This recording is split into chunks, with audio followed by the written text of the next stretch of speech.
This episode of Double Page Spread, brought to you by Black Phoenix Alchemy Lab, who make exotic, romantic, decadent, gothic fragrances based on everything from Neil Gaiman novels to famous drag queens to your favorite RPGs. So go check them out at blackphoenixalchemylab.com, as well as DCBS, the discount comic book service, giving you the greatest in deals every single day.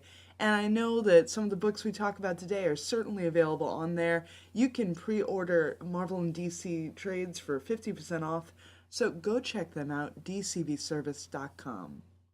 As well as, go visit the merch store at Threadless. Go get yourself a double page spread t-shirt or a shower curtain or a phone case or whatever your heart desires. Help me out here. That'd be awesome. As well as, you can always help me out by giving me a rating on iTunes or dropping a comment or just writing to me. I love hearing from you guys all the time. I'm on Facebook as Wendi Freeman, at Double PG Spread on the Twitter, and I'm very happy for all of you. And have a wonderful WrestleMania week.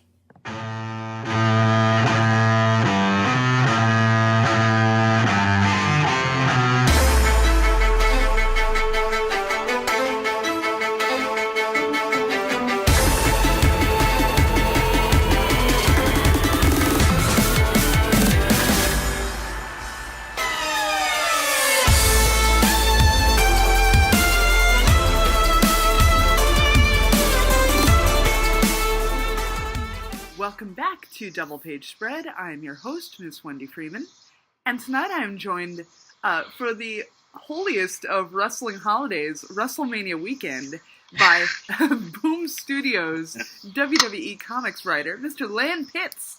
And what a blessed weekend it is. Of course. We have so many exciting things to talk about this weekend. And oh hell yeah to you too. So just this week, we had the new WrestleMania 2019 special that came out. Oh god, it did, yes. I sometimes I write these things so long in advance, it feels like it takes forever to get here, but this one I wrote a month ago, so it kind of snuck up on us. Yeah. Well, that's it. So, you guys don't get any sort of input about what's possibly coming up at WrestleMania to write any stories for that? No, we don't. No. I mean, we work with the writers and their publishing concept editor. I'm trying to remember his name. Basically, just so we get the voices and canon right for the most part. But no, we don't. We don't have any. Spoilers or inside talk or anything like that. At least to my knowledge, or at least that I've had access to. Maybe someone with a higher pay grade than me might, but no, I'm pretty low in the totem pole, so to speak, of people who are in the know. So, Dennis Hopeless doesn't get to call up Triple H and say, "Hey, what's up?" I mean, I'm pretty sure he did at some point, but I don't know.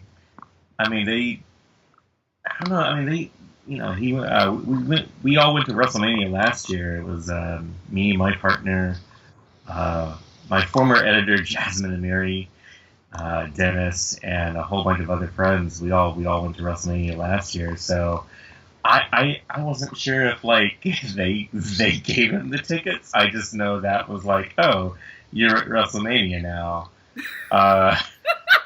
Which is the thing that you say about it. One day he just magically got to point at the sign and just go. Right. I think that's how it happened. I mean, I don't know. Hanson's a handsome guy. He can get away with a lot of things. That's just how our system works. But, yeah, he could have just pointed to the sign and be like, I have to go there. And they're like, all right, here.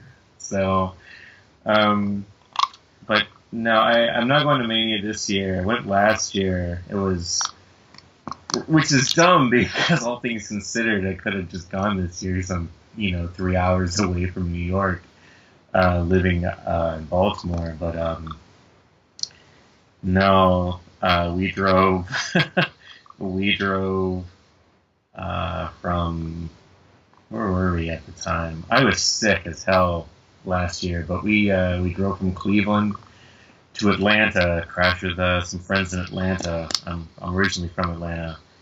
And then we drove from Atlanta to New Orleans, and then back up to back up there for like it was a pretty insane road trip. But no, we don't get any special treatment, despite my desires of wanting to just ask Triple H 1,000 questions regardless.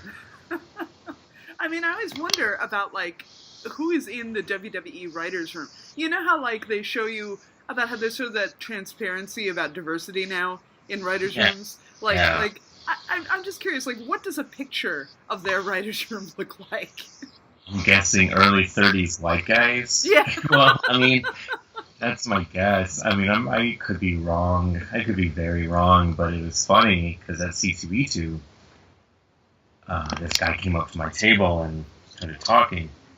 And I had last year's WrestleMania special, some issues from that, but I had the Hardy Boys variant with the New Day. And he's like, oh, I'd love to get that. I wrote that segment. And I'm like, what? And he goes, yeah, I used to be a SmackDown writer. So I actually got to write that segment with the New Day and the Hardys for WrestleMania. And his name was Colin. I didn't get a last name. He's no longer with the company, but he does PR for, coincidentally enough, one of the sponsors for C2E2, AWA Artists, Writers, and Artisans. So Colin, if you by chance just listen, thank you for coming by and just shoot the shit about what it's like to be in the writer's desk. I applied to be a writer for the company last year and was told by people, I'm not naming names, who actually do it and work in the company, like that is the worst job in the company. Why would you do that? Oh my God, don't do that to yourself. Just if you, and I learned just it's a very hard job. Politics aside, just you have to be on your feet. You have to deal with some old timers who don't want to be told they're wrong. And I don't know, maybe one day, but I don't know. I'm almost 40, so I think that ship is sailing, but I don't know. How is that ship sailing? Like, once you have that spark of youth, you're not allowed in the writers' room. Spark of youth, it seems that way. I mean, shit. If there's anything, it feels Listen, if someone is like in their 20s working in the WWE's writers' room right now listening to this, please let me know and set me straight. I don't think it's a Logan's Run scenario over there. Renew? Yeah. Road Dogg just takes you out back and gives you the shake, rattle, and roll, and then you just go about your way. So. Well, speaking of C2E2, how huge was the AEW presence? Oh, I mean, you're in Chicago, the home of All In. Yeah. So, it was pretty big. I mean, Kenny, Bucks, and Marty were there. So, I mean, I didn't know what to do because I thought it was going to be a good weekend, and then that became like a really good weekend for me. And I think I had like 2 books left out of like everything that I brought with me, and I was like, wow, that's crazy. So, it's good. It was kind of like that because when I tabled at Dragon Con last year, it was during All In weekend. So any fan that kind of came by and was repping like,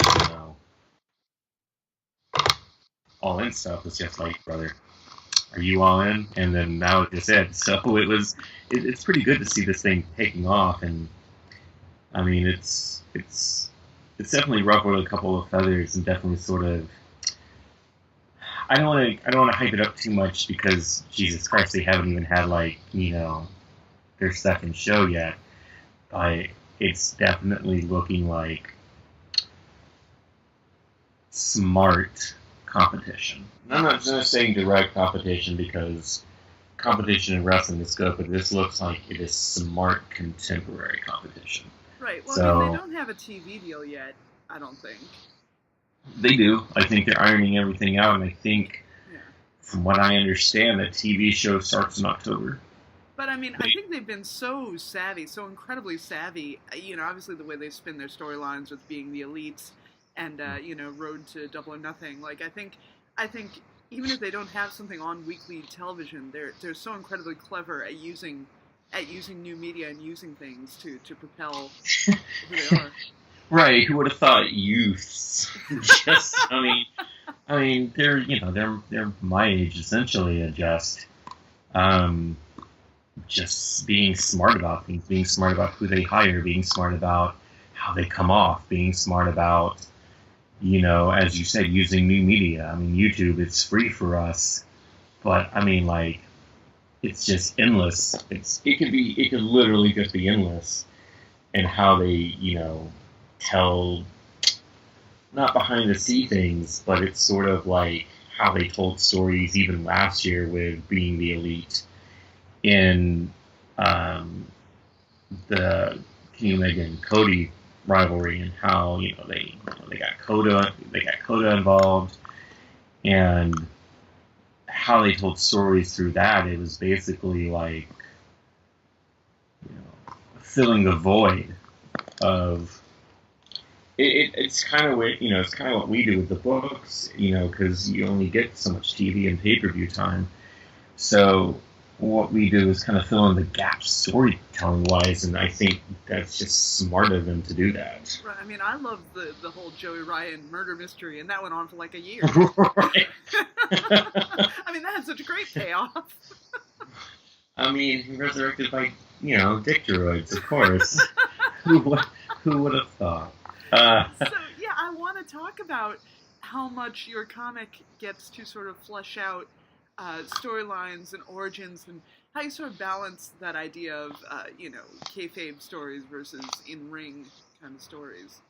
Yeah, I don't know, because first of all, Wendi, you got to protect the business, and so I think the closest thing they came to like real life situations is Dennis retelling the Montreal Screwjob story, but like from Sean's character point of view, where he didn't know. And wait, can we refresh? Can we tell that story for my listeners? Can you tell the story of the Montreal Screwjob for like anybody who may not know? No, but I don't want to. I don't know. I was so mad at Sean at the time. If anyone remembers, basically in Survivor Series '97, Bret Hart was going to leave the WWF and go to WCW because Vince couldn't match the contract. But Bret was still going to obligate. And the deal was, because Bret didn't want to lose the belt to Sean. So he was going to lose it, I think. Well, he didn't want to lose it to Sean in Canada. I think they tried to work it out to where, like, he might have dropped it to Sean, like, Monday night or something. I can't remember the exact deals because everyone has their own side of the story. But Earl Hebner called for the bell when Sean got Bret into the sharpshooter, Bret's own signature move, and he basically got screwed out of the title and basically got kicked out of the company. And everyone has their own story, and, for years Sean was like, I don't know, I swear to God, no one knew. And then, of course, Sean was like, hell yeah, I was in on it. Just, and that was before Sean was born again. So eventually, he came to, like, I don't want to say see the light, but he's like, that was a shitty thing I did. I'm so sorry. But, like, I always had this thing about, like, can you imagine 1997 Shawn Michaels having Twitter? Oh, my God. Oh, my God. He'd be so fired. So what the story did was basically take that point of view of Sean not knowing and keeping it in character, and him like, you didn't need to do that because I know I can beat Sean. I know I can beat Bret. You didn't need to do that. Now we'll never know who the better man is. Thanks. So Dennis wrote that story, and I think that's the closest thing we came to it. At least like filling in gaps of storylines from week to week television and adding mythos and everything like that. So. Well, speaking of adding mythos, you got to write an Undertaker origin. I did, and it's. I like telling this story because it's it's a good story, but it's also like to kind of show you what we have to do. But basically, the Survivor Series special, which is the same one that just mentioned, and WWE and Boom are like, hey, we want you to write the Undertaker origin. How he came up into DiBiase's mystery team. And I was like, oh man, all right, sure, I'll do what I can. So I proposed that, as a kid, Taker's parents knew that he was kind of demonic, and they took him to Brother Love's, evangelical, tent church, And Brother Love, if anyone remembers Brother Love, he was like this televangelist, heel manager that brought Taker in. And basically, he knew Taker was just a mess up, demonic. He could sense the evil off of him, but he still took Taker's money, and all his parents' money, and that shut down his funeral, the funeral parlor, and then I was trying to set up while they were leaving, Kane set it on fire. Something I was trying to tie that in to basically there was a fire, they had to leave. That's how Taker's parents died, and then Paul took him in.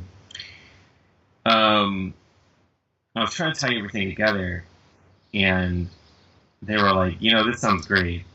We can't do any of that. And I'm like, oh, well, that's weird. Why?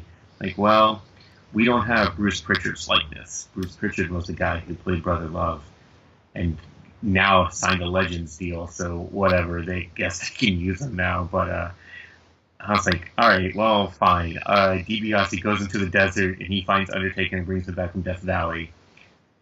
Oh, yeah, that works. Jesus Christ. Okay, fine. So I got 8 pages to tell that story. And then Boom comes back and was like, hey, actually, we're going to have you do 4 pages because we're going to bring in 2 more stories. Oh! I was like, fine, sure. So I got it. Then WWE was like, wait, we actually like what you're doing here. Can we go back and add 2 more pages to this? Fine, sure. So I wrote the thing 3 times. And so that's what you have now. I worked with Kelly Williams, who's a great artist. He's a horror artist. Kelly's been on the show. He's a good friend of the show. I love him to pieces. Oh yeah, I forgot. Yeah, that's right. You came down and you knew him, so I was like, oh yeah, he's pretty rad actually. He's super rad. I love him. But yeah, that's pretty much what we did, and I know we had fun. I bought 1 page from that. And looking back, I kind of wish I did 1 or 2 things different, but I think it's still one of the best stories I did while working there. So what is it like when you're writing these stories about classic matches and that type of thing? What is your partnership with your art? What do your scripts look like when you're trying to explain something that's been done like that? It's funny because Kelly had to do some Undertaker stuff for the graphic novel. And he's like, hey, what does a running shoulder block look like? I'm like, oh, God. Basically someone who just runs and just kind of hits you really hard on the shoulder. And he's like, that's dumb sounding. Okay. So, because he had to draw a bunch of things. I don't know. My scripts for the matches wise, I try to keep... Because I had to do... Perfect example of this is... I had to do Randy and Ricky for WrestleMania 3. So that's a 20-minute match. And knowing what I know now, I kind of wish I had done it completely differently. Because it's just like a fight sequence. So, but you have to keep things like somewhat interesting. And instead of just doing like the whole match, I would have had like training montages with like Ricky training with ninjas. If you remember, anyone remembers like old Steamboat vignettes of him just beating up ninjas just first thing in the morning. That's just not like how he started his day, as one does. I love training montages, and I can never have enough training montages. Right, and right. I feel like, oh man, but it's oh God, how long was that? 10 pages, 12 pages. I'm trying to remember because I wrote that and the Flair story pretty much in the same week, and that was like 2 years ago, so my brain's mush around that. But basically, my script is I try to keep it not simple, because there's nothing simple in this craft, nothing simple in what we do. There's a simplicity to things if you allow it, but I don't think anything's like simple. So I try to keep like the beats, like what's important. You know, what can I make sure looks great on the page? And there's this moment early, like maybe kind of early in the match. Ricky gets Savage in this like wrist lock, and how Jake drew this is just so good, because it looks like Ricky's about to take Randy's damn arm off, and it's just like, wow, yeah, that's good. It was definitely a lesson in learning on like how to do action scenes and keep things moving. Don't bog it down with a bunch of dialogue, and I didn't. But what I wanted to do was basically treat it like a kind of like a fairy tale or like a Greek myth. So I did like over-exaggerated fantasy captions, like how Ricky, was forged from fire and kept the company of beasts because, he was with George the Animal Steel at the time. And just try to keep things boring, because, try to keep things moving, because otherwise it's just boring. You can't have, like... it was funny, because I was talking to Dennis about this at Mania, and he's like, that's actually my least favorite part of the stories, is having to redo the matches. Because when you're having to write dialogue, they're not really talking to each other in the ring. The ring is doing the talking. Their ring work is doing the talking. They're not like cutting promos or yelling at each other from across the ring and going into diatribes about how they've been wronged. But that's kind of that's kind of what commentary is for. Right. Add that tension and that running hypothetical dialogue. Right, that's basically what it is. It's hypothetical dialogue. So, I have Randy and, Ricky talking to each other, but it's always like when they're in the corner or like during a submission thing. I wanted to keep it kind of light for that most part. Same with, I did another one. Jeff Hardy Undertaker for the 25th anniversary of Raw, their ladder match. I just basically like retold the match, but I had it through Jeff's captions. And Jeff's inner thoughts is he's just getting the dog shit bit out of him by Undertaker. So yeah, you just have to, you can't focus on every little detail. So what I wanted, going back to Ricky and Randy, since there were so many pinfalls, I kind of wanted to keep every page turn is a pinfall, but when you turn the page over, it's a kick out until the very end, when you see they do that series of reversals where it's inside cradle, and Ricky has them, then Randy has them, then Ricky has them, then Randy has them, and they break apart. And then Ricky goes for the crossbody, and that's where he gets them. So, you just trust your artist in making sure you have a lot of energy, especially when you're doing something kind of like this, because it's not just a normal fight scene. It's not just, people punching. There's a lot that goes into it. So that's my sort of idea when I approach these things. It's funny talking about likenesses and not being able to use Bruce Pritchard and so forth. So I read that Sami Zayn and Kevin Owens story, and the fact that they couldn't use Shane McMahon's face at all. No, yeah. I learned at the panel. Yes, T. Howard got to write a book about Stephanie. But yeah, there's so basically.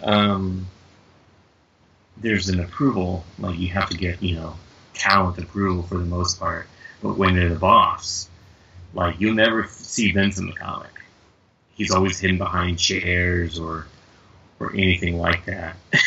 And I was always told it's just because, you don't want to we don't want to run the risk of insulting him or, being too focused on trying to get the likeness right, so it's just not worth it. It's the same reason why The Rock is never seen. It just takes so long to get approval because you have to go through him, go through his people, then get to him, and then back because he doesn't have a Legends contract. So they don't own his likeness for a lot of things either. So yeah, it's really weird, and it's just as simple of he's one of the bosses. He's a big man. I couldn't use Jack Tunney, the guy for the WWF president in the early 90s and 80s. I couldn't use Jack Tunney for something. I was like, oh, okay, well, shit. So yeah, it's really weird because I had also pitched a Max Moon origin story, and they were like, no, we don't like him right now. Oh, okay, that makes sense. So yeah, it's really weird, but you Cena Miz at WrestleMania when The Rock interfered, you'll never see The Rock's face. It's just trademarks and likenesses. It's almost kind of I'm guessing it's very similar to how Star Wars stuff works. So yeah. Except somehow I feel like there's less giant ego if you're doing a Star Wars book. I feel like everybody's pretty much yeah, you gotta use Luke Skywalker in this story, Right. I don't know. I don't know. I don't know. It's just what basically we just couldn't use. I don't know. I can never. I guess Stephanie liked Teeny and Rodrigo's story enough because she approved it and she's all in it. Because it's a really good story too. But I don't know. It's really weird, but I don't know. Teeny wrote that Asuka story that's just about her showing up at the performance center or whatever. I was like, man, you can't give me a really cool Asuka story about being the Empress of Tomorrow. There's got to be some sort of awesome fantasy thing you could write for that. Yeah, Tina's a great writer. The Asuka story is pretty great.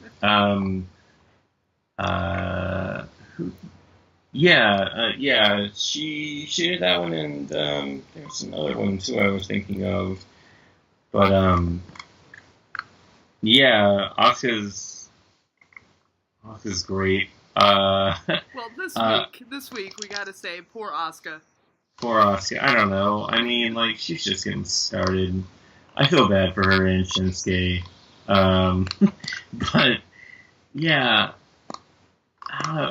There's a lot of characters in the Pantheon, and I wanted to get to so many. But I am trying to figure out if they're still trying to figure out if they'll get the license back at some point. And hopefully they do. Well, I don't know. It's just when I first got hired 2 years ago. Everyone knows I was a big wrestling fan, and Jasmine Amiri, who now works at Lion Forge, was my editor at the time, and she hired me basically you know the product, you know the world, you're going to do great at this. And I was like, all right, sure. I don't know. It also felt like a crash course in like actual writing too, because my first thing was like a 2-pager, and I'm like, how the hell do people do stories in 2 pages? And I don't know. I don't know. I always feel like I'm the weakest link, especially in this WrestleMania issue. It's a good story, but I read Ryan Ferrier's and Kendall Good's Shawn Michaels Ric Flair's retirement story. Oh, it's so good. It's so good, everybody. Well, let's talk about your Shinsuke story. Okay, let's. I love it to death. I want to see like 20 pages of just Shinsuke surfing. I'm all right with that. Yeah. I don't know. I felt, I only got 10 pages to do it, but I feel like I knew automatically, like, I was going to try to put in things that I know Shinsuke likes. Surfing in water towers, and I forgot to put a water tower in there. If anybody follows Shinsuke on Insta or Twitter, he loves water towers for whatever reason. And, speaking of celebrity, wrestler Instagrams, I follow, Cesaro's, like, coffee shop Instagram or whatever it was, just the coffee drink every day. I'm like, how does he find identical, like, brown wood, very modest-looking coffee shops in, like, every single town? Every single town he goes to, he finds, like, the identical coffee shop. Claudio's a magician. That's it. He's a coffee warlock. So I basically was like, last year, I was like, hey, I'd love to write Shinsuke back up. And they're like, no, we're kind of saving them for big stuff. Because I had pitched this backup about, I'm still probably going to do it just for funsies at some point. But it's Shinsuke as Ultraman fighting Samoa Joe as a kaiju. Ooh. So, like, he does his hand symbol, and that's how he turns into, like, an Ultraman analog. I don't know. I've been following Shinsuke's career we're looking at 13 years now. And he's just so good at what he does. And, everyone can get mad about him, like, giving up on WWE, but I'm like, man, he's been doing this for so long. Just let him just have really good surfing in Florida and just just let him just have a good time. His kids relocated, his wife's relocated. I mean, I think he's happy. He might be complacent. I don't know. I don't want to put myself in a situation or what he might be feeling on any given day, but so getting to write him was kind of fantastic, because I'm such a mark for that guy. I met him last year at Access. That was like my one gift to myself, was just a Shinsuke meet and greet, and I was like, this is beyond cool, and he's beyond cool. So I was talking to Serg, and I told him, he was like, hey, I really like your script. And I was like, hey, I like your art. It's really good. He's like, oh, yeah. It's funny because Dennis wrote one angle to this dealing with AJ, but you wrote, like, basically, like, the before stuff.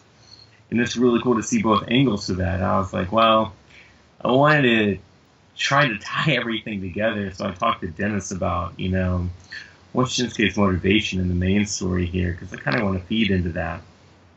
And what I did was basically give him imposter syndrome, because he gets called up. He signs with WWE in February of 2016. His first match is against Sami Zayn at TakeOver in San Antonio, I want to say. April 1st, 2016. It's one of those contemporary matches I turn people to, like, hey, if you want to know what this guy's about, or, if you want to know what wrestling is capable of, watch this match. He goes to NXT, becomes a 2-time NXT champion, gets the call up in 2017, beats John Cena at a SmackDown that I actually was at to become #1 contender for the WWE Championship, loses to Jinder twice in a row on pay-per-view, and just kind of floats about obscurity. Just floats about. And I was like, and then 2018 rolls around, he wins the Rumble. He eliminates Roman Reigns to win the Rumble. And it's like, man, I would kind of feel like, I don't know, maybe that's similarities, but if I had a shitty, year to compare, and I start the year out like a banger, I'm like, what did I do? What did I do differently? I don't really think I deserve it. I think this is kind of like a fluke, almost like a crapshoot. And so he has to basically, find himself again, find why he's there, find, not just living on the laurels of his past and beating AJ at Wrestle Kingdom, which is a killer match in itself. But basically, why he could be a mainstay and to be the 51st WWE champion. It seems to me like he must be he's such a great character to write, because all you ever had to see is like the silhouette of him, and immediately he's such a dynamic personality. Everything about him, he has that great theme song. He has that great, everything about Shinsuke seems like it's larger than life, which is what we kind of want from our heroes and our wrestlers and our our protagonists. Yeah, and I think that's actually what makes him a really good villain, is because he has such a great silhouette. He has such a good look to him. And, theme aside and ring chemistry and ring style aside, I think that's what makes him a really good villain too. But, I mean, that whole entrance at WrestleMania was just kind of like, I felt, I'm trying to think of the word here. Basically, like a coronation. I felt like it was sort of a coronation. And I was bummed when he lost. I mean, I was.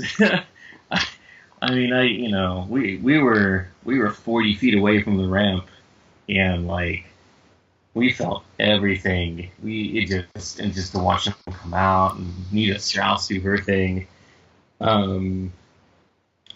But yeah, that's what I was kind of thinking. You're a king, you just don't have your crown. So I was like, king without a crown, perfect name, perfect sort of idea behind things. So yeah. So that's how this week. Everybody can go pick that up. Yeah. So let's talk. Please do. Yes. Let's talk about some of these big events at WrestleMania, these big things. So like Kofi Mania, Kofi Kingston. Man, the guy's been there for 11 years. I really want him to come out to his old theme song. It's going to be jamming. We've never had a full black WWE champion. We've had black, world heavyweight champions, or, but nothing of the lineage that goes back to Buddy Rogers. So, A, it's beyond time. And two, glad it's Kofi. And it's weird how this all started if you look back, because Mustafa got injured and then Kofi came in. And I mean, it's really weird to think if Mustafa hadn't got injured, do you think he'd be in the same spot, or do you think they would have done what they originally planned on doing and just having him go against Kevin Owens? Because D-Bry was supposed to go up against Kevin Owens at WrestleMania. But now this is like a game changer. Again, going back to the writer's room and the influence of this being such an organic kind of pop for him. Right. It's definitely something I think people obviously want and kind of been in favor for a really long time. But it's the guy who's it's 2019. For the past, I think 5 years, there's been a real big change in what kind of personified or what kind of was the perfect look for a WWE champion. I mean, AJ is really good at that. I think when Daniel won it, I think he was really good at that the first time. But, you know, they always have their prototypes and their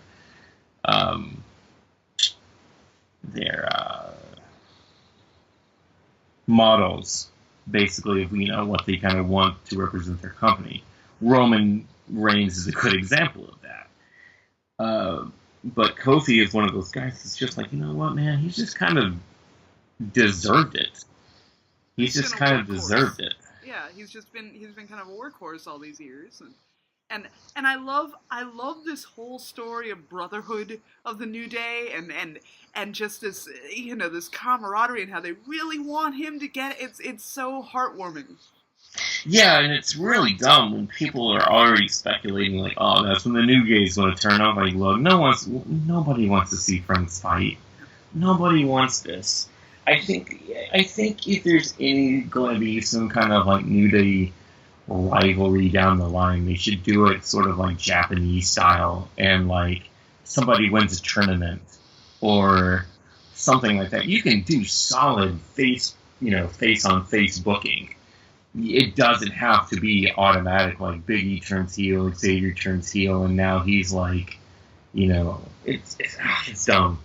It's tired, it's uninspired, and nobody wants to see the New Day break up. I mean, if they do break up, I hope it's something natural, I guess, maybe even with like a superstar, you know, the superstar shakeup or whatever it is they pull, like whenever they have scheduled in April, because I think it's going to be the international one, because I think Dunn's coming up. I think Pete Dunne's going to get drafted for sure, because I think he's finally going to drop the belt to Walter at TakeOver. I have so many opinions about NXT UK, because I love Progress. I love Progress. I love these guys. I love WXW. I love like all the European wrestling stuff. So like I am super into Walter.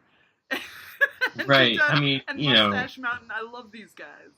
Yeah, I mean, but you look at where WXW was even like a year ago, and it's now basically WWE NXT training ground. Yeah, there's a lot of speculation about how they've been like cherry picking, like they've been getting, you know, all the important dudes out of Europe, and you know, sort of like, well, what do they have left, and are this speculation about like are they allowed to compete in these events like that don't have streaming rights?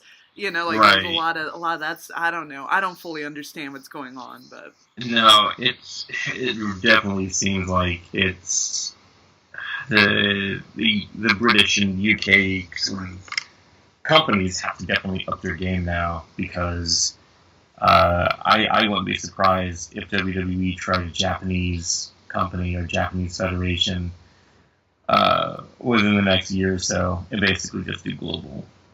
Like basically, it becomes a literal global territory where they're not just seen as like, oh, well, they're in the States, we don't have to worry about them.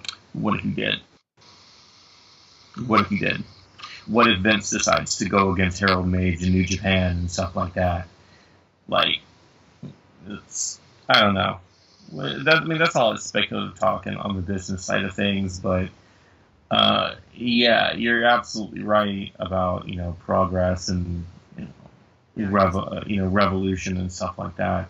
Right, like I love Ringkampf and I love Axel Dieter Jr., you know, and right. And I was really Marcel Bartel or whatever he is on, you know, and I'm like, right. I want more of him, and I'm like sad for Timothy Thatcher, like I want him to be so awesome all the time, you know. Right, and it's just weird because if you look at, like, you know, I don't think they'll do a Cruiserweight Classic again.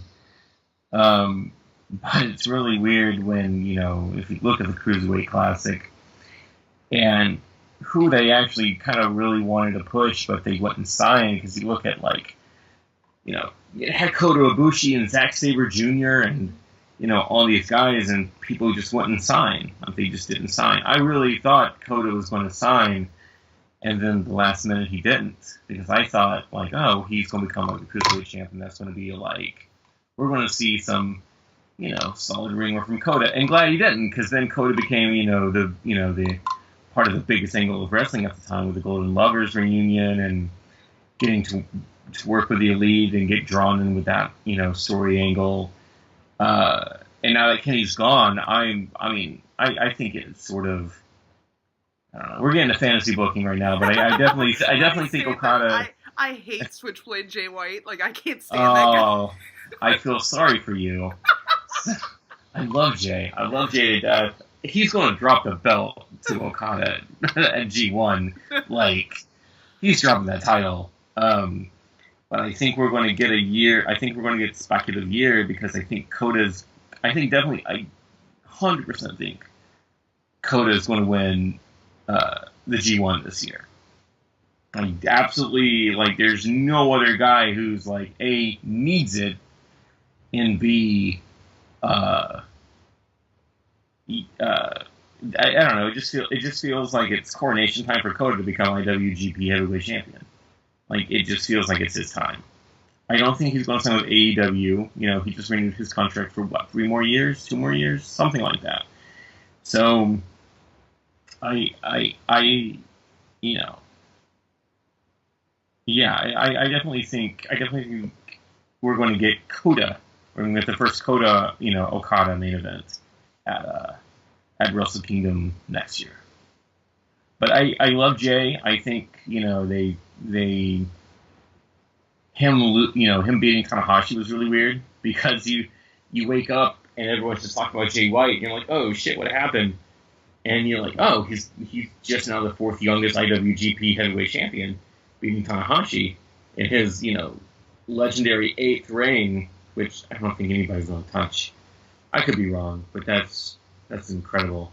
And you're like, oh well, yeah. now what you do, you feel bad for, Finn Balor, who was the only Bullet Club leader to never become IWGP Heavyweight Champion. He's doing all right. He's doing well. Finn Balor's doing all right. He's doing okay.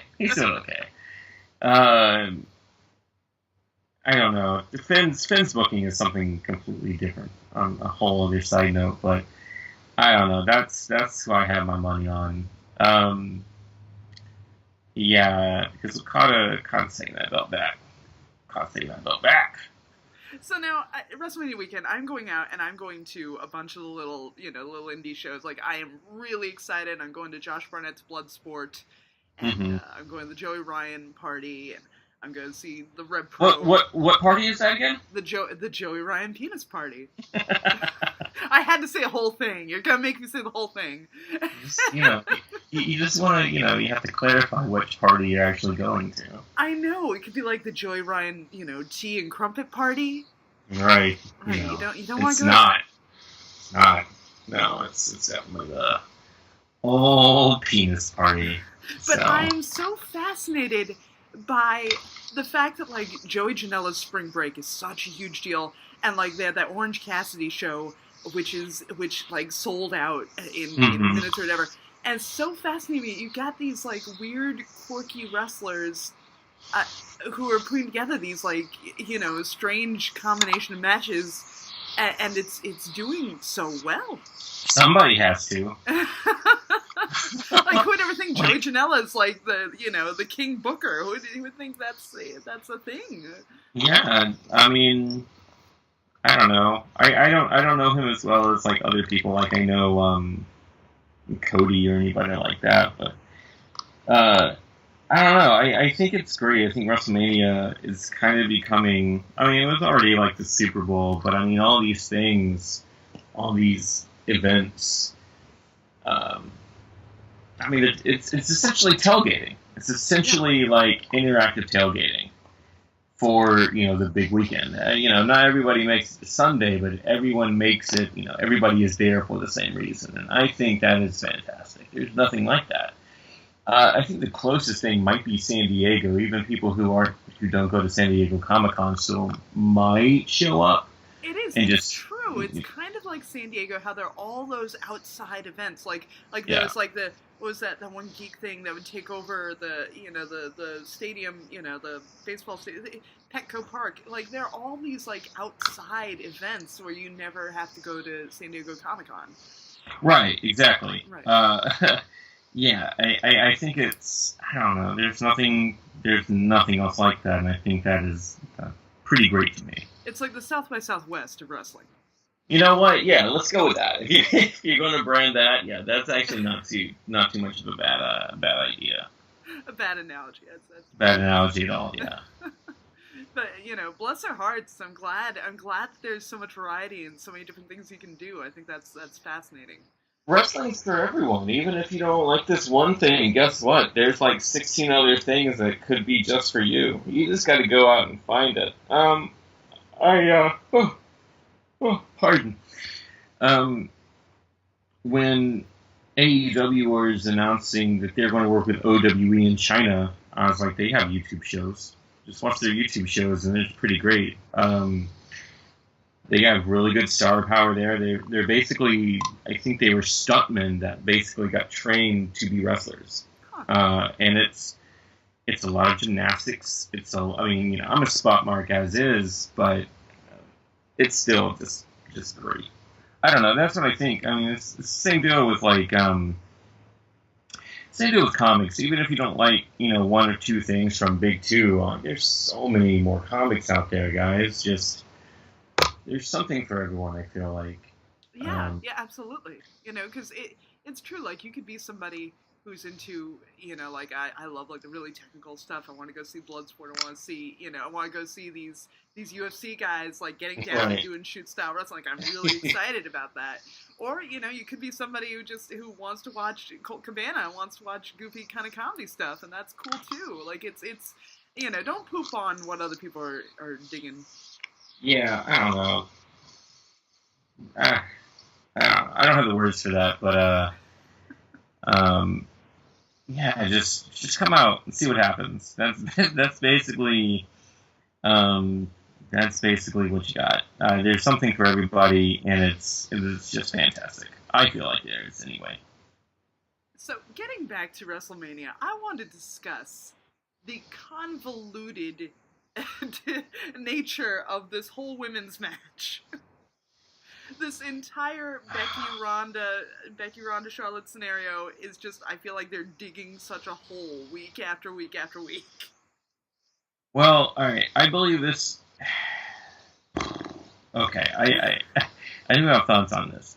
Basically, the problem is that there's so much time now between the Rumble and WrestleMania. What is even the purpose of Fastlane? Like, what was even the purpose of No Way Out? Like, I don't know. Like, it's so easy. Just, the winner of the Rumble gets a title shot. Perfect. Hype up with you win the champion. Now here's the deal. Like, you can have the champion, like, oh, well, no, I still want to go to WrestleMania. And, like, but the person who wins the Rumble, just keep them out of the picture. Yeah. Until, like, you absolutely kind of, like, need them in a way. Like, yeah, I'm going to WrestleMania. My shit's signed, sealed, and delivered. What's your problem? What's your deal? I'll fight whoever. So it was just weird because you look at like how this thing started a year ago because it was supposed to be Charlotte and Ronda at WrestleMania this year because Ronda won her match. Ronda won helped win the tag team match, and then Charlotte beat Asuka streak. So you kind of like hinted like, oh, okay, Charlotte and Ronda, dope. And then Becky got over. Becky cut that promo on Charlotte and was just like, man, she's good, guys. She's so good. And the fact that she basically had her, her Austin 316 moment. Also, Becky's so hot on Twitter and social, like she's very, I think she plays the game really well. And right. And like if you can play that game, that's going to be the key in most things. Ronda cannot play the game. Ronda doesn't know what the game is. Ronda doesn't know what she's. I don't know. She has like two moves. One she does kind of well. The other one it looks like she can really hurt somebody. I don't know. I don't like Ronda Rousey as a person. So, I mean, I'm just biased here. Well, wait a minute. Isn't she like a Sandy Hook apologist or something? She is a Sandy Hook truther, Wendi. Oh! She's a Sandy Hook truther. That's what makes it like, oh, you're a transphobe and you don't think this happened. And Jesus she Christ. accuses Becky of wanting to have a dick, all kinds of stuff. Just awful. She's just awful. And, she got... People talk about, she didn't get, I love the fact that they made such a big deal with her signing, and Triple H is like, no special treatment on the contract, no immediate title shots. 2 months later, she gets a fucking title shot. Give me a fucking break, Hunter. Come on. So, yeah, the fact that she got pushed when she should have taken a Dusty Rhodes style promo class, she should have done NXT. She should have done NXT. She should have gotten at least 6 months to a year in NXT. She should have gotten the Shayna Baszler treatment. She should have gotten the Shayna Baszler treatment. Mm-hmm. And it's the fact that you watch Shayna and it's like, oh, she gets it. Yeah. I feel Shayna's a monster. Yeah. Shayna's a beast. She is a force of nature. My favorite beast is Rhea Ripley. I feel like everybody should fucking worship Rhea Ripley. She's awesome.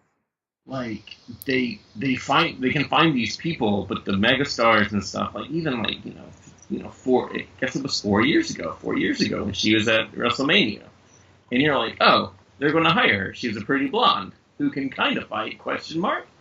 And so, oh yeah, sure, that's fine. But she did have a good reputation backstage. And again, I don't want to talk about what people go through, but you lose twice and then you just disappear from your sport isn't a good thing. It's not a good look. And then you come to wrestling thinking it might be easier. That's not a good look either. I just did a workshop. Me and my partner just did a workshop with Shikara about a month ago. Mm-hmm. Destroyed our bodies. Just destroyed our bodies. I love everything I've ever heard. I've listened to Mike Quackenbush on many podcasts, on the Quack, and he just seems like he's a really cool guy. He seems like he's a very nice guy. He is, and he's a big comic nerd too. But he actually we didn't take his class. We took a Fidian's class. Mm-hmm. But Mike is serious business too. But yeah, it's I don't know. I wouldn't ever say it was easier by any stretch of the imagination.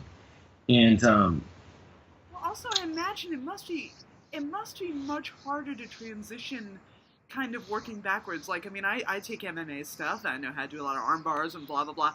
But I can't imagine having to suddenly have to learn how to dial it back to make it look like I don't know. Right, but she doesn't, and you see how she snaps people down like that. I'm like, guy, you gotta take it easy, otherwise you're going to legit hurt somebody. And yeah, it's, you hurt people in the ring and stuff, and I get it, but man, it's just not a good look. So yeah, I'm really curious to see what they're going to do in the match. And, history making aside, I still think it should have been one-on-one, but I don't think Charlotte's going to put her newly won SmackDown title on the line. I think it's definitely just going to be the Raw Women's title. And I say this because you have to have that moment where Sasha and Bayley are tag champs. Yes, you had to have the 4 horsewomen moment. You have to have that 4 horsewomen moment in the ring to close WrestleMania. Which, by the way, everybody should go back and read that series of issues about them there. I think Dennis wrote that one. Yeah. I think. But yeah, that's how you close out WrestleMania. You Yeah, that's basically it. You have to have that moment. And even if excuse me. Even if Becky doesn't win, you still have to have that moment of like, you know what, we'll get her next time. But I mean, who they had Lesnar beat Roman last year, which was a mistake. That's your last match of the night. God, I don't know how hard it is to let people go home happy. I don't understand how hard it is. That's your job. You want people to you can throw in some surprises and stuff, but WrestleMania was always that time like, oh, the face wins. Yeah, you go home happy. The face went, until WrestleMania 2000 when Triple H was the first heel to walk out as champion. And retain, too. The first heel champion to retain. So, I don't know. It should be a feel-good moment. You want to walk... It's the Rocky, You want to walk... Right. You want to... Yeah, you can be bummed about other matches and stuff. Not everything has to be, happy. Not every face has to win at WrestleMania. But, shit, give them one. Make it a good one. Damn. So it makes me really think, would they have the balls to have pretty much all top-nose champions, have all their guys lose? Is Rollins going to come out Universal Champion? I'm not thinking so now. But, that belt is held hostage. There's no other word for it. Is Kofi Mania going to run wild on Daniel Bryan? I hope so. Jesus. Heel Daniel Bryan is a lot of fun, but yeah, this is Kofi, this right. big thing. People have already been in tears over this week's. Are you going to do that? And then finally, are you going to have Ronda? Are you going to have your hottest talent? Let's make no assumptions here. Becky Lynch is the hottest thing in wrestling right now, in mainstream wrestling right now. Mm-hmm. Are you going to have her lose? I was so sick of Becky on the crutches, though. I gotta say, I was so sick of her on the crutches. Right, so I'm like, man, so they kind of booked themselves into a corner to where, they say, we're going to give you what you want. That's not what we want to hear. We want things to just be smart. You don't have to give us everything you want. You were in the right direction with making Finn IC champion. Cool, put him on SmackDown. Make him in the run for the WWE Championship. Not hard. So, it's not the fact that, they need to listen to us and they need to give, to our every whim. That's not how this business works. How it is worked is it's interactive theater. We tell you who we like and who we don't like, but you have to interpret why we like them or why we don't like them. Mm-hmm. That's the thing. And that's something, obviously, comics needs to learn a lot from, too. Yeah, I guess. That makes sense to me. Because people always complain about, this fan service of, whenever they change a story to be blatantly fan servicing and that doesn't go the right way. It's we should have trusted in what the writers are doing. Yes, let it write out and see what happens, but, I mean, I don't know, that's the thing, you don't have to do everything, that we want on a whim. We're not, we give you money to make this happen, but, I like a good swerve and all, and but I also like happy endings. I like moments you can cheer for people. I like a good heel. I like being able to boo some guy and still, know that this person is doing the best job they can as this heel character. So you can he's really good. I like him. He's an asshole. That's fun.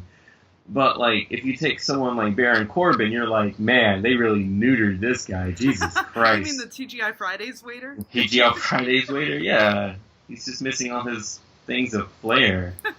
But he definitely he looks he looks like a he looks like a barback. He does. He looks like a maitre d' or something. Right, and just like, man, you had a really good gimmick. I'm sorry your hair was a mess, but like, man, you had a really good gimmick, and it's like, that whole thing about a couple years ago, the new face of fear, and like they went with Bray Wyatt, and it's like Baron Corbin's like right here, guys.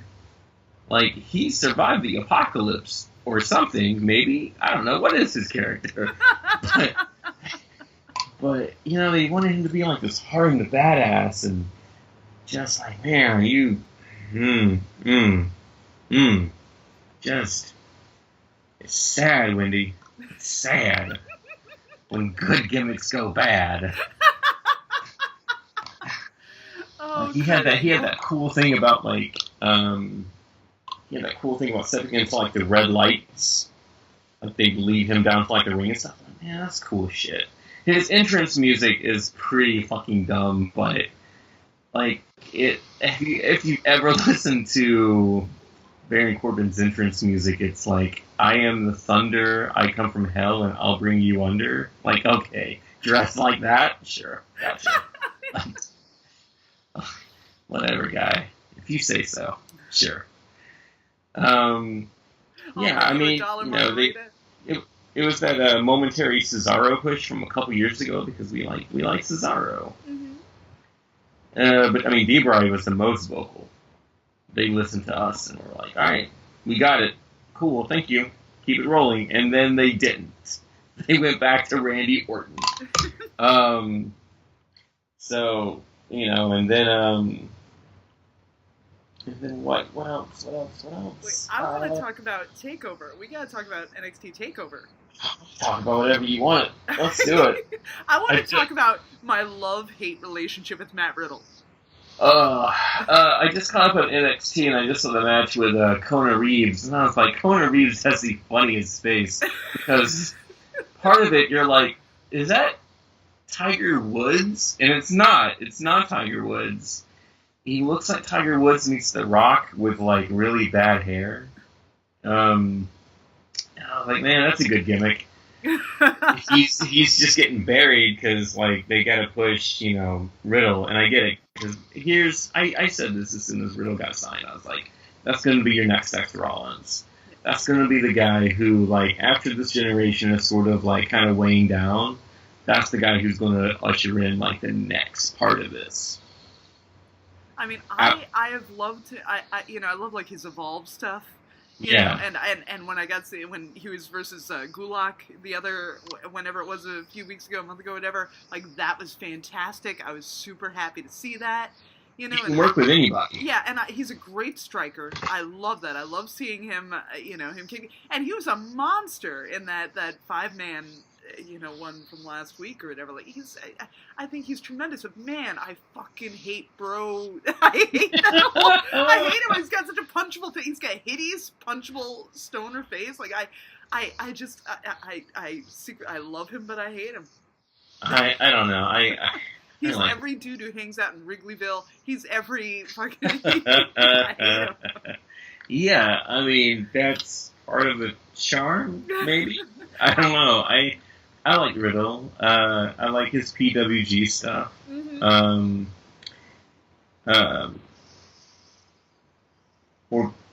Sorry, I was thinking of PGW. I don't know, all these acronyms. PWG. Yeah, okay. All these acronyms just kind of swing at you, and you got to figure out, like, wait, what? No, where does the I go? Where does that P go? Okay.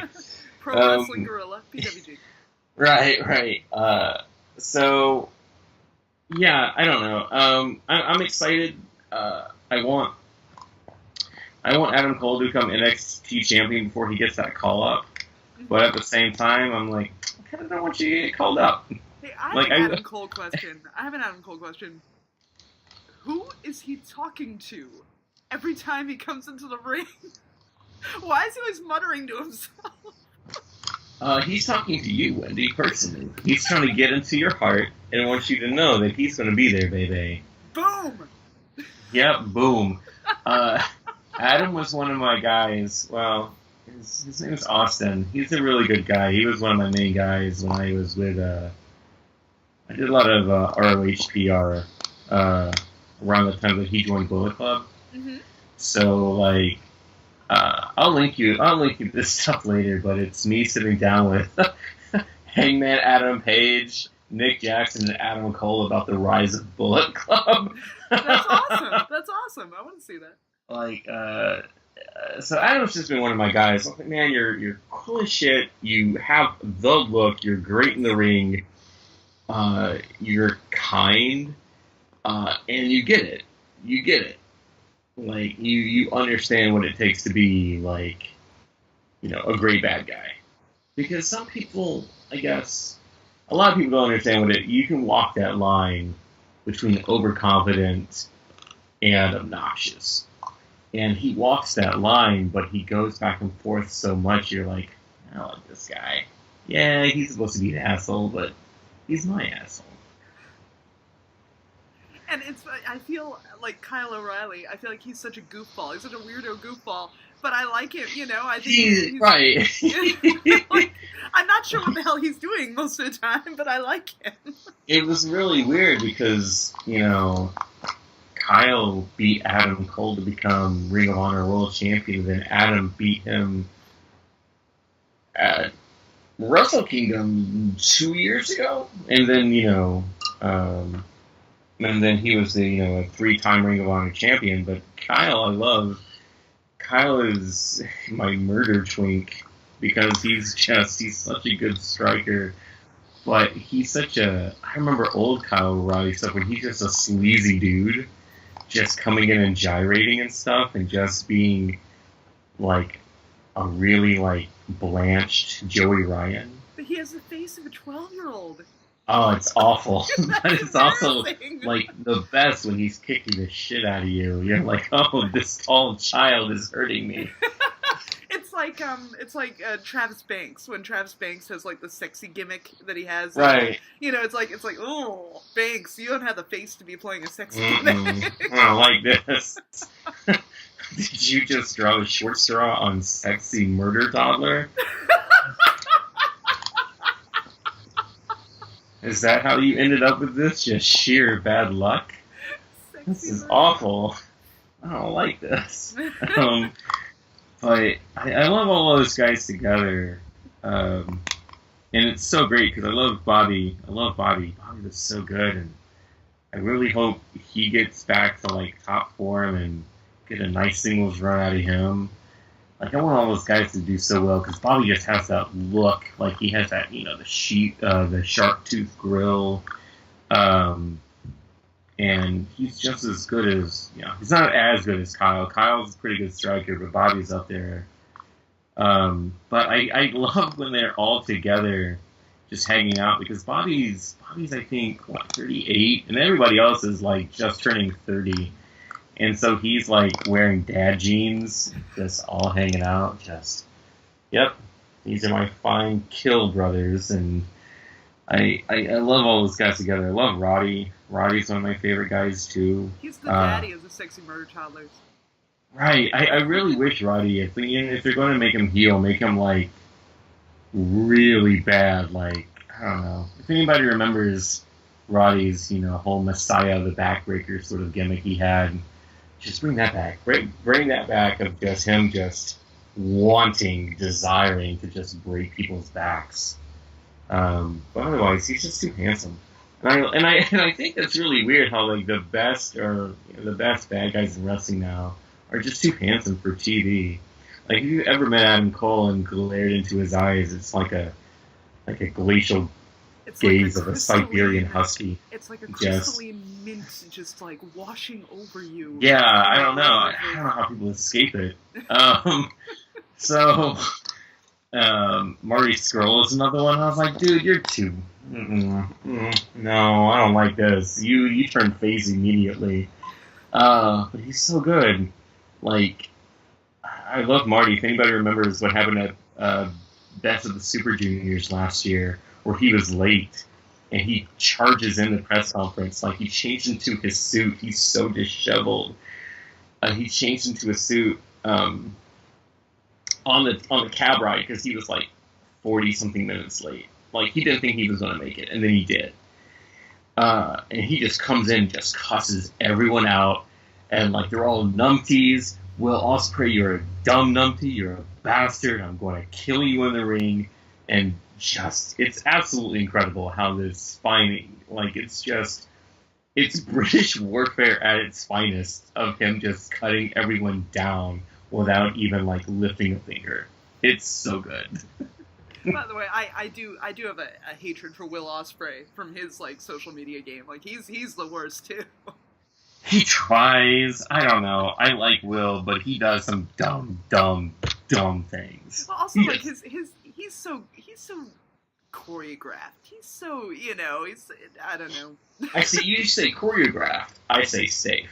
Because he does some weird shit in there that I was like, you better know what you're doing, because if you don't, I'm not going to have an arm when this is over. So, and that was the whole thing about, Best of Super Juniors 2015, 2016, with that battle with him and Ricochet, where everyone's like, oh, it's dumb and choreographed. I'm like, well, yeah, that's the whole fucking point of this. So they can, like, put a spectacle on. Jesus Christ. Like the dual superhero ending. I'm like, yeah, that's badass. Yes, they both thought of that. That's why it looks as cool as it does. So dummies. So like, it is choreographed. But I also think like, yeah, because he does some he does a lot of high risk shit. I'm glad he takes his time. But you never hear about like, oh, Will Ospreay hurt this dude or he hurt himself. He's unsafe. I'm like, you never hear that shit about him. And I think that's at least some credit to his name. Alright, you're selling me. That's alright. I don't know. I mean, you can hate him. I mean, I'm not going to tell you who not to hate. I'm still going to hate his stupid, pretty face, bad social media ass. Oh, yeah, that's fine. That's all well and good, yeah. Those are legitimate reasons. That's fine. Yeah, that works. On that note, let's wrap this up. Do we have to? Well, I guess we don't. We never have to. We can talk all the way through next right. No, we can do. I mean, you can always have me on. You know where to find me now that my computer actually doesn't hate me this time. Oh, that's right. We have not discussed poor Tommaso Ciampa. Man, I don't know. That's too much time now. I mean, it feels bad that they got to vacate the NXT title. I think this is the first time they've ever had to do that. I think. I could be wrong, but I'm pretty sure this is the first time they've ever had to vacate the title. Because usually, like, people just win it, and they keep it. And then they, get called up. It's never been a case of, like, oh, well, this person is dead. This is how it happens. I mean, Drew injured himself in the ring, and, but then he lost to Andrade. So, I think this is, I think this is the first time it's actually been vacated, and it's going to be interesting, to see, I guess, if Gargano wins, how he can take that role as NXT champion.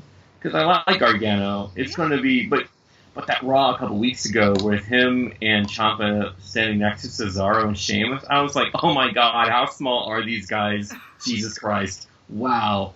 Wait, what? How tall is Sheamus? Oh my fucking god, they're all giants. Jesus. Right. I think it's a matter of Sheamus and Cesaro have to be just way large. Because Gargano, like, he's 5'10" or so. He's not okay, my height. Okay. Yeah, he's a normal looking person, I think. Okay, I hope so. Jesus. Because then if he's like extraordinary, and then Sheamus and Cesaro are like 6'1,000. So like they just have to be careful of like optics and visuals and how like, you can make the story work. And you can make somebody work.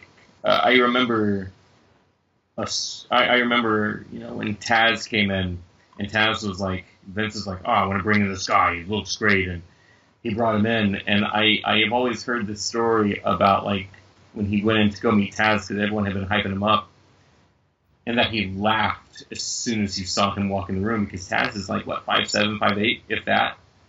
So, like, I mean. That was also 20 years ago, so things have kind of changed, but, like, just keep them safe. Don't destroy them. I think Ciampa's a great villain, and he'll be great when he gets back. That whole story, you know, I feel so emotionally engaged with them, And also, right, I feel like exactly. I think we all feel like Johnny is he's one of us. Like, he's a total comic guy. Yeah. Like, all of his gear, all of his stuff. I feel like Johnny Gargano is a friend by now. I feel like he and Candace are friends by now. I would hope so. So yeah, it's going to be really interesting to see like this next stage of NXT and how they move things about and who they push. Because I want Kyrie to get a main roster run. I want Io Shirai to get a main roster run. Mm-hmm. I don't know. I want my good dudes to just be happy and be safe out there. But but we don't have enough lady tag teams in NXT, so I feel kind of like the Sky Pirates need to be kept where they are. For now, I guess we'll see. We'll see. I don't know. We need a women's tag team division at that point. I mean, we need to get a serious, like, not just random pairings. Let's get some killer, danger duos out there and make this division something. You can't just be single stars just paired together. Yeah. Mm-hmm. There's nothing worse. But some people have made it work. Like the Bar have made it work. But I love. You don't need that to be just. I love Al and Ricky. I love what they're doing. Ricky. Right. But yeah. Just thanks for having me on. Sorry for rambling. No, I love this. I'm still recovering from Chicago, and I have a signing this weekend, and then next weekend I'll be around WrestleMania weekend. I'm signing Friday from 4 to 8 at Eastside Mags, and then Saturday I'm still trying to see if I can get into Festival of Honor because I want to cry on Okada's shoulders. Just God, it's the dream. But thank you for having me on, Wendi. And you can always have me on if you just even like, hey, I want to talk to wrestling this week about something. All right, I don't care. Let's do it. An open slot. You have an open slot anytime you like. Oh, dope. Let's do it tomorrow. Great. Tomorrow. Well, thank you so much, Wendi. Bye-bye.